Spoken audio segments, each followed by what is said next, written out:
Did you know Napoleon kept every single letter Josephine ever wrote him, right up until the day he died? He fell for her the moment they met in 1795.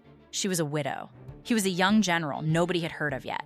He wrote her obsessive, burning letters from the battlefield, sometimes 3 in a single day.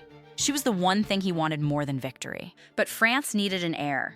Josephine couldn't give him one. So in 1809, Napoleon made the most painful decision of his life. He let her go. He wept openly at the divorce. She wept too. He remarried. He built an empire that stretched across most of Europe. He had a son. He won battles that are still studied in military schools today. And then he lost everything. Exiled to a tiny island in the South Atlantic, surrounded by enemies, stripped of his empire, Napoleon spent his final years going over what had mattered most. His last recorded word was her name, Josephine.